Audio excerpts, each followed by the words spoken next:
Subscribe now and press the bell icon. Never miss an update.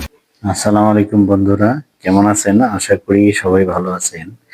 আজকে আমরা দেখব অনুশীলনী 9.1-এর 6 নম্বর 6 এর ক প্রমাণ করতে হবে যে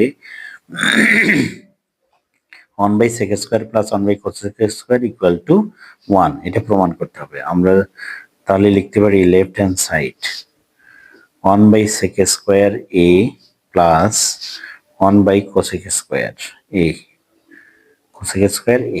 এখন আসি, এটিকে আমরা লিখতে পারি 1/sec a তার উপর স্কয়ার প্লাস এটা লিখতে পারি 1/cosec a, cosec a তার উপর স্কয়ার। এখন দেখব এটা যদি আমরা লিখি 1/sec সমান কি আমরা জানি cos a তার উপর স্কয়ার প্লাস 1/cosec সমান কি sin a, sin a তার উপর স্কয়ার। তার মানে লিখতে পারি cos a² plus sin a² a। তার মানে আমরা জানি sin a² plus cos a² সমান কি 1। এটাই আমাদের রাইট হ্যান্ড সাইড। এটাই কি রাইট হ্যান্ড সাইড। সবাই আশা করি বুঝতে পারছি অঙ্কটা। এখন আমরা দেখব 6-এর খ নম্বর অঙ্ক। 6-এর খ নম্বর অঙ্ক। খ নম্বর অঙ্কে আমাদের কি বলছে 1/cos² a - 1/cot² a = 1। এটা আমাদের প্রমাণ করতে হবে। তার মানে আমরা লেফট হ্যান্ড সাইড লিখতে পারি 1/cos² a - 1/cot² a। এখন আসি, সেম নিয়মে করব আমরা এটা 1/cos a তার উপর স্কয়ার মাইনাস 1/cot a তার উপর স্কয়ার। এখন আসি 1/cos a মানে কি, অবশ্যই sec a। তার মানে যেহেতু স্কয়ার আছে তার মানে sec² a minus 1/cot a মানে কি tan a। তার মানে যেহেতু স্কয়ার আছে তার মানে tan² a। আমরা জানি sec² a minus tan² a = 1। সুতরাং এটাই আমাদের রাইট হ্যান্ড সাইড প্রমাণিত।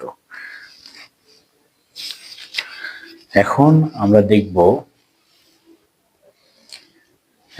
দেখব গ নম্বর অঙ্ক।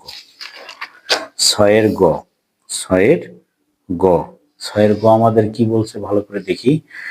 1/sin² - 1/tan² = 1। এটা আমাদের প্রমাণ করতে হবে। তার মানে আমরা লেফট হ্যান্ড সাইড ধরতে পারি 1/sin² a minus 1/tan² a = 1। এটা আমাদের প্রমাণ করতে হবে। আচ্ছা, আমরা সেম স্টাইলে নেব 1/sin a তার উপর স্কয়ার মাইনাস 1/tan a তার উপর স্কয়ার। 1/sin a মানে কি আমরা জানি cosec a, যেহেতু স্কয়ার আছে এই জন্য cosec² a মাইনাস 1/tan² সমান কি আমাদের cot, যেহেতু স্কয়ার আছে তার মানে cot² a। আমরা জানি cosec² a minus cot² a = কত 1। এটাই আমাদের রাইট হ্যান্ড সাইড। এটাই কি রাইট হ্যান্ড সাইড। আশা করি সবাই বুঝতে পারছি। ধন্যবাদ সবাইকে।